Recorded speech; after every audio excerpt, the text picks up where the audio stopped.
গল্পের নাম সুরের ঠিকানা। প্রথম পর্ব। রোহান সেনগুপ্ত কলকাতার এক ব্যস্ত কর্পোরেট অফিসের উচ্চপদস্থ কর্মচারী। তার জীবনটা ছিল ঘড়ির কাঁটার সাথে দৌড়ানোর এক নিরন্তর প্রতিযোগিতা। ফাইল, মিটিং আর ডেডলাইনের চাপে তার ভেতরের শিল্পী সত্তাটা কবেই যেন হারিয়ে গিয়েছিল। অথচ একসময় এই রোহানই ছিল তার কলেজের সেরা সেতারবাদক। তার আঙুলের ছোঁয়ায় সেতারে যেন প্রাণ ফিরে পেত। কিন্তু জীবনের প্রয়োজনে, বাস্তবতার চাপে সেই সেতারটা আজ তার ফ্ল্যাটের এক কোণে ধুলো মাখা হয়ে পড়ে আছে। অন্যদিকে সানায়া মিত্র একজন স্বাধীনচেতা, প্রাণোচ্ছল মেয়ে। সে একটি ছোট্ট মিউজিক স্কুল চালায়, নাম সুরবিতান। তার স্বপ্ন শাস্ত্রীয় সঙ্গীতকে নতুন প্রজন্মের কাছে আরও আকর্ষণীয় করে তোলা। সানায়া নিজে একজন অসাধারণ কত্থক শিল্পী। তার পায়ের ঘুঙুরের শব্দে যেন গল্প তৈরি হয়। রোহান আর সানায়ার জগৎ ছিল সম্পূর্ণ ভিন্ন, কিন্তু ভাগ্য তাদের জন্য অন্য কিছু পরিকল্পনা করে রেখেছিল। একদিন রোহানের অফিস থেকে একটি কর্পোরেট সোশ্যাল রেসপন্সিবিলিটি বা CSR প্রোগ্রামের আয়োজন করা হয়।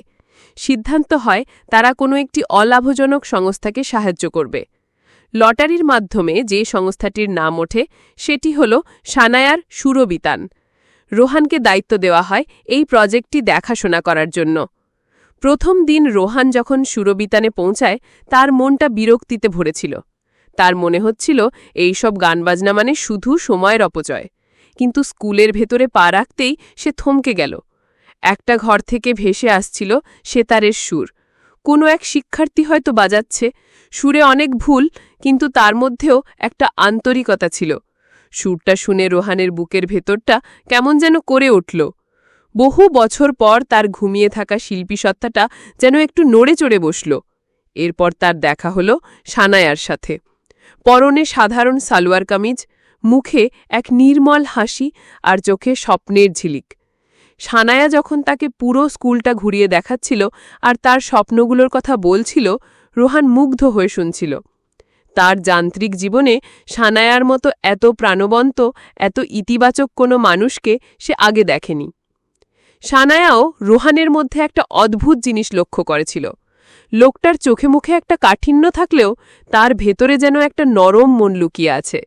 রোহান যখন বাচ্চাদের গানবাজনা দেখছিল, তখন তার অজান্তেই তার পাটা তালের সাথে সাথে নড়ছিল। সানায়ার বুঝতে বাকি রইল না এই মানুষটার সাথে সুরের কোনো গভীর যোগাযোগ আছে। প্রজেক্টের কাজে রোহানকে প্রায়ই সুরবিতানে আসতে হতো। ধীরে ধীরে সে স্কুলের পরিবেশটার সাথে মিশে যেতে লাগল। বাচ্চাদের কলরব, গানের রেওয়াজ, ঘুঙুনের শব্দ, এই সব কিছুই তার ভালো লাগতে শুরু করল। সে সানায়ার প্রতি এক অব্যাখ্যেয় আকর্ষণ অনুভব করতে লাগল। দ্বিতীয় পর্বের জন্য অপেক্ষা করুন।